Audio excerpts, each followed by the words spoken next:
चलन दोस्तों, आज फिर मैं आपके सामने हाज़िर हुआ हूँ आपको अपडेट करने के लिए, एक नई डिज़ीज़ के बारे में इंफॉर्मेशन देने के लिए, ताकि आप जो है वो अपडेट होते रहें, आपको डिज़ीज़ के बारे में पता चलता रहे और उसका जो अद्वियात उसके लिए इस्तेमाल होती हैं उसके बारे में आप अपडेट होते रहें। ये आज हम डिस्कस करेंगे स्कैबीज़ के बारे में।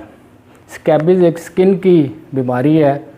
स्कैबी वैसे लैटिन लफ्ज़ है, इसे जो इसका मतलब है कि लैटिन में इसे कहते हैं स्क्रैच या रगड़, या हम इसे रैश भी कह सकते हैं, हम खारिश भी कहते हैं अपने आम लफ्ज़ों में, क्योंकि ज़ाहिर है स्कैबीज़ हम तो खारिश की और खुजली की ही दवा इसको ये डिज़ीज़ है और ये कीड़े से होती है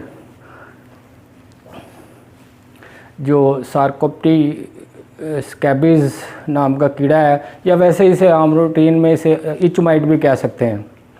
तो ये जो इच माइट होता है ख़ास तौर पे इसके अंदर जो फीमेल है उसके वजह से जो ये ज़्यादा फैलती है, और उसका ये होता है कि फ़ीमेल जो होती है वो स्किन के अंदर जाके अपनी स्किन के ऊपर की परत के अंदर घुस के उसके अंदर जाके अपने अंडे देती है।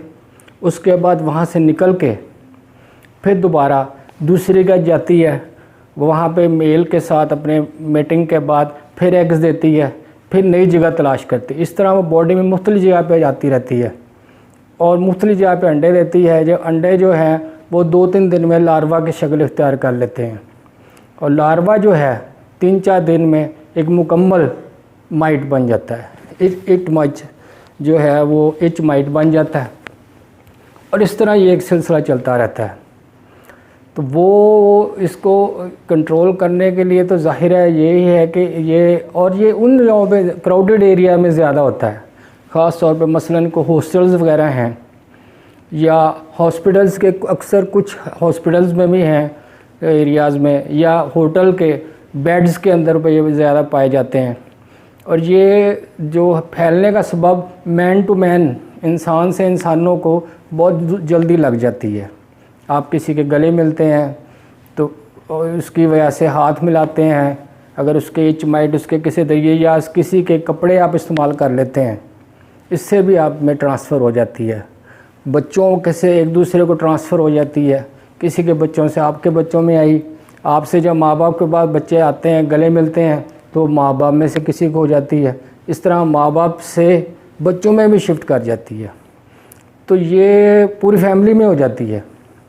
कई दफ़ा देखा है कि पूरी फैमिली में बच्चों को भी है, माँ बाप को भी है, ख़ारिश हो रही होती है। इसके ऊपर ये होता है कि इसके अंदर छोटे छोटे स्किन के ऊपर निशान होते हैं, दाने बन जाते हैं, और दानों के अंदर इन्फेक्शन हो जाए तो पीप बन जाती है।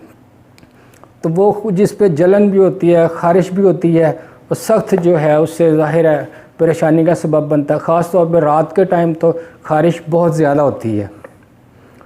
तो इसको जो है भाई ये इसका मकसद सा आता तो यही है कि ये एक बहुत बारीक कीड़ा है जो सिर्फ खुर्दबीन से आसानी से इसे देखा जा सकता है। 8 टांगों वाला होता है। वैसे तो ये हशरात होते हैं, इंसेक्ट्स जो होते हैं, जो ये माइट्स होते हैं, ये 6 टांगों के होते हैं, लेकिन ये 8 टांगों वाला होता है, कीड़ा होता है, और बहुत ही माइनर इसको माइक्रोस्कोप से देखा जा सकता है। तो ये इसका अब मैंने आपको थोड़ी सी समरी इसके बयान की थी। अब इससे निजात क्या हासिल की जाए, इसका इलाज क्या किया जाए स्कैबीज़ से, उसका सबसे पहले तो ये है कि जो कपड़े हैं, जो बच्चों के या बड़ों के जो कपड़े हैं, उनको उतार के जब भी उतारें उनको गर्म पानी से धोएं। गर्म पानी से धोएं। बेड की चादर, बेड शीट्स वगैरह, तकिए, टॉवल्स वगैरह, इन सब को जो है जब भी धोएं गर्म पानी से अच्छी तरह करके गर्म पानी में धोएं। ये तो पहला इसका उसके बाद होता है। उसके बाद इसके अलावा आप जो है फिर मेडिसिन, होम्योपैथी फिजिशियन अगर आपके को करीब है या इलाके में है उसके पास जाएं, वो आपको मेडिसिन देगा। और अगर वो वैसे जनरल जो मेडिसिन वगैरह जो इस्तेमाल होती हैं वो मैं आपको बता सकता हूँ। इसमें नंबर 1 पे आप सिपिया इस्तेमाल कर सकते हैं। सिपिया 30 आप इस्तेमाल करें। इसके 4 ड्रॉप्स 2 घूंट पानी में सुबह दोपहर शाम डालें और पिएं। अगर ख़ारिश हो रही है, जलन हो रही है बर्निंग महसूस कर रहे हैं आप, तो ज़ाहिर है इसको इस्तेमाल करें। और इसका ये होता है कि आप खुली हवा में जाते हैं तो उससे फिर ये ज़्यादा होती है, तो ये इसका सिपिया इस्तेमाल कर सकते हैं। नंबर 2 पे जो मेडिसिन है वो सल्फ़र है। सल्फ़र भी ये इसी वजह से है कि ज़ाहिर है वो जो अगर कोई गंदा रहता है, सफाई पसंद नहीं है, तो उसको तो पहले इसके साथ सफाई भी बहुत ज़रूरी है। हाइजीन अपनी हाइजीन का ख्याल रखना बहुत ज़रूरी है। अपनी सफाई सुथराई का ख्याल रखना पड़ेगा लाजमी तौर पे। और ये है कि कमरे के अंदर हों तो गर्म, अगर कमरे के अंदर हैं तो उसमें ख़ारिश ज़्यादा होती है, उसके लिए सल्फ़र आप इस्तेमाल कर सकते हैं। ये भी सल्फ़र 30 ही इस्तेमाल करें। उसके 4 ड्रॉप्स 2 घूंट पानी में सुबह दोपहर शाम आप पिएँ। इसके अलावा आप फिर दूसरी रियायती है कि अगर आपको रात को ज़्यादा ख़ारिश होती है, ज़्यादा खुजली होती है, क्योंकि माइट्स जो इसके जो लार्वा होते हैं वो स्किन के अंदर ट्रैवल भी करते हैं, उसकी वजह से ख़ारिश होती है, बर्निंग होती है, पेन भी होती है। तो उसके लिए ये है कि आर्सेनिक एल्बम 30 यूज़ करें सुबह दोपहर शाम। अगर पेन भी साथ महसूस कर रहे हैं और रात को ख़ास तौर पे हो रही है तो आर्सेनिक एल्बम 30 सुबह दोपहर शाम 4 ड्रॉप्स 2 घूंट पानी में डालें और उसे पिएं। ये इससे आपकी जो है स्कैबिस जो है वो आहिस्ता आहिस्ता ख़त्म हो जाएगी सारे जो हैं। लेकिन अगर कब आप ख़त्म भी हो जाए फिर भी आप 4-5 दिन 1 हफ़्ता इन अद्वियात में से किसी जो आपको समझ आती है, आपके मुताबिक है, उसे ज़रूर इस्तेमाल करते रहें ताकि मुकम्मल तौर पे ये ख़त्म हो जाए। इसके अंडे भी जो हैं वो भी ख़त्म हो जाए, अंडे लार्वा वगैरह जो स्किन में होते हैं, जो दानों में होते हैं, वो ख़त्म हो जाए, खुश्क हो जाए। इसके अलावा आप सल्फ़र क्रीम मिल जाती है वो आप लगा लें, नहीं तो फिर एक ऑयल है जो बहुत आसान है बनाना। नारियल का तेल आप लें, नारियल का तेल 250 ग्राम ले लें नारियल का तेल, उसके अंदर कोई 20-25 ग्राम नीम के पत्ते लेके जलाएं।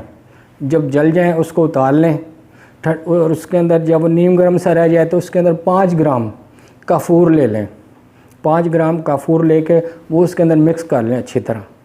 फिर इसको छान लें, छान के आप शीशी में रख लें और रोज़ाना रात को सोते हुए जहाँ जहाँ ख़ारिश हो रही है, जहाँ ख़ारिश हो रही है आपके जिस्म के ऊपर, या ज़्यादा आमतौर पे हिडन एरियाज़ में ख़ारिश होती है, बगलों में हो गई, इधर हो गई, यहाँ हो जाती है, गर्दन के नीचे इधर पाँव में हो जाती है, बच्चों के पाँव के तलवों में हो जाती है, ज़्यादा जो बगलों में हो जाती है इस जगहों पे, तो ये सारी जो है इन पे जहाँ भी ख़ारिश हो रही है आपने इस ऑयल को लगाएं। अपना रात को सोते हुए लास्ट में ये काम करना है कि आप ये ऑयल जो है वो जिस्म पे लगाएं और सुबह उठ के नहा लें। नहाने से जलन तो होगी लेकिन खुश्क करें, खुश्क कर लें। और दिन में अगर कोशिश करें 1 दफ़ा और अगर लगा लें तो ज़्यादा बेहतर है। दिन में 2 दफ़ा लगेगी तो ज़्यादा, 24 घंटे में 2 दफ़ा लग जाएगी तो ज़्यादा बेहतर हो जाएगा, वरना रात को तो ज़रूर लगाएं। इस तरह फिर जो है आपको ये स्कैबिस से जो है वो आराम मिल जाएगा, उससे छुटकारा मिलेगा आपको। तो आज जो है मैंने यही आपको अर्ज़ करना था। मेरा काम ये है कि आपके पास आके हाज़िरी मैंने आपको देनी होती है, बताना होता है इन्फॉर्मेशन। तो उम्मीद है कि आपको ये पसंद आई होगी, तो आप लाइक करेंगे इसे। Thank you.